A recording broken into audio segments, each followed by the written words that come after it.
recycling of so much Nazi language, Nazi tactics, Nazi strategies, Nazi imagery in the Bush White House, and then finally, belatedly, people brought to me this history of the Prescott-Bush attempted coup and Smedley Butler's revelations. It just gave me absolute chills, and it gives me chills to hear you say it out loud. Is this the first time you've spoken about it? I have sort of skirted the issue as I've been waiting to get enough research that is sound to have a public conversation about it, but you have very bravely sort of dragged the subject out into a public conversation. I'm now confident enough of the data to confirm exactly what you're saying. Well, I mean, just so you know, I've been covering this ever since I got on air 13 years ago, and I've had a lot of the historians on who really first codified this and put this together. But just so you know, if you go to Google Video, no need to buy the DVD from Infowars.com, though it'd be nice. I'll send you one, but for listeners, it's nice to have the high-quality digital DVD. If you go to Google and type martial law in and click video, Naomi, I made a 3-hour film about this. The last hour is about it. Are you serious? Yeah, and so no need to watch the first 2 hours. It's about other things. But you can fast forward to the last hour, and we have. But since we brought this out, the London Guardian's reported, the BBC is reported, and BBC Radio and TV. So it's now. You're the guy who brought it out that the BBC picked it up from. That's amazing. Well, no. Let me give credit where credit's due. Webster Tarpley. I'd already read this and talked about it, but Tarpley about 12 years ago did the main research. And then Mr. Buchanan, who I interviewed for the film, with John Buchanan, he actually went to verify, and we went with him to the National Archives. Oh, my God. And then since then, we've gotten the actual clips of newsreel 18-millimeter footage from the McCormick-Dickstein Committee. No.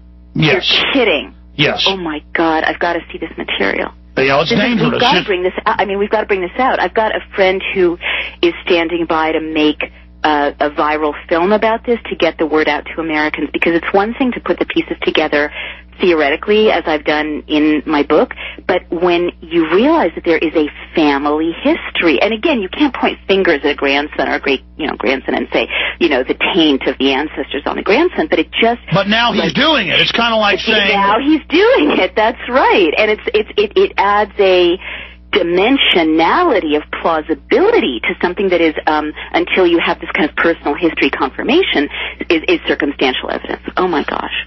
Now, I want to, but for your research, London Guardian, and then you can expand out from there to BBC, and it was also picked up by 3 U.S. newspapers, but they're local dailies, so it's all been vetted out. And Prescott Bush was the main bag man on the board of directors of Fritz Thiesen's Union Carbide and Brown Brother Harriman. And then after the war, he was the bag man, and then it gets into Texas history and even family that I talked to who didn't know what they were seeing in Midland after World War II, but was telling me about this when I was a little kid, and how all this comes out about how there were all these Nazis everywhere, and it's just no, Alex, yes. You're kidding me. Can we talk afterwards and follow up more about this? Absolutely. I get off at about 3 Eastern. I don't know what time zone you're in. This is really important because, truly, what is so disturbing about the research that I found isn't the broad brushstrokes. That's bad enough. But what is really disturbing are these minute fingerprints. Like, you look at, they unloaded coffins at night in Germany. We unload coffins at night. They pioneered the embedding of reporters. We pioneered the embedding of reporters. Now, stop right there. Let's go through the 10 steps while we have time. Go ahead. Sure. You've got the floor. Yeah, thank you. So the first... I'm sorry, I'm just still reeling from what you're saying. I understand, yeah. It's big. Also, I'm not putting these pieces together. I want to be super clear about this, but I just got off an interview where for the first time I also said in public, that citizens should be able to ask any questions they want about 9/11, and that it's not a good sign in a democracy when there's some questions that are off limits. And I made it super clear that I'm not drawing any kinds of conclusions, but that in a strong democracy, if citizens call for more investigation of a major crime, there's more investigation. Well, did you know that Glenn Beck and Bill O'Reilly have said that Ron Paul supporters are working for Al-Qaeda, and Glenn Beck called for the military to be used against citizens last week? Oh, my God. No, I did not know. You can actually watch the video. Yeah, it's on. Why now? Ron Paul supporters because they're for the Constitution? Why they're calling us domestic enemies. I had the congressman on last week about it, in fact, we can even play the clips, but we're running out of time. But yes, they're now saying this. That's really scary. And they called out the military against them? Well, they said we need to consider using the military. And then if you read, yes, against citizens, and then if you read, saying we're a domestic threat, and then if you read the John Warner Defense Authorization Act, it says it funds martial law for domestic insurrection by the citizenry. And then in PDD 51, Bush says that he's above continuity of government, not Congress. Yes, that's right. Well, that is super scary because I know that they're training FBI agents right now to identify people who are critical of the administration as terrorists, which is something right out of the Stalinist playbook. And, in fact, Norman Podhoretz's new book identifies people like me and you, obviously, as, quote-unquote, domestic insurgents. And, in a fascist shift, what I call a fascist shift, that's step 8 and 9, which is to start identifying critics of the regime or critics of the cadre in power. But here's the good news, Naomi. Traitors. Yes, sir. Here's the good news. What? Hitler did it and was popular. They're doing it and totally blowing their cover. That I think, is the good news.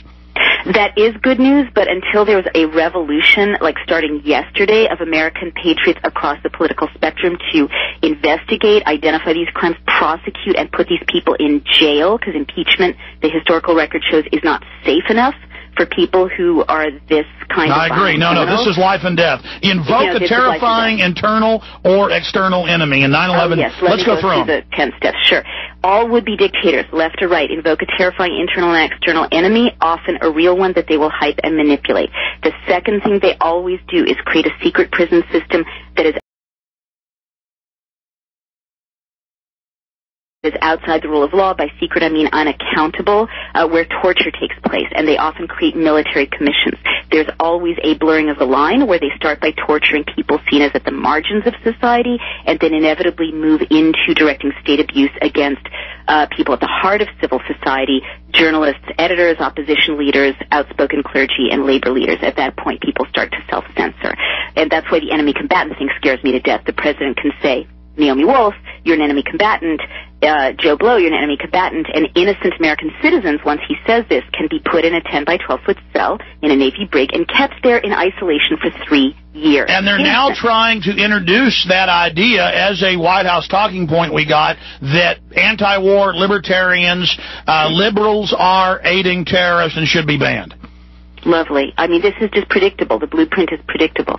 You could tell 6 months ago that this was ahead. And what's interesting to me, also historically predictable, is as people start to wake up, the regime is starting to ramp down. Because it is a race against time. Like, who's going to win? Are we going to wake up in time and put them in prison? Or are they going to get us, and push us past the point of no return, which is very quick. Boy, you are certainly on the same page as I am. Oh, my goodness. Yeah. Mm-hmm. Yeah. All right, well, let's hope we win. The third thing they always do is create a paramilitary force that is not answerable to the citizens. Blackwater. Blackwater, exactly. And they are operating in the United States right now. They're hand-selected torturers and murderers from regimes like Chile, Pinochet's guys, El Salvador, Nigeria, where they torture their own citizens. And they're opening training grounds in Illinois in Naomi Wolf, stay there. We're going to come right back. We're going to keep her 5 minutes in the next hour. Then we have a guest coming on with the secret history of education and the big foundations. We'll be right back.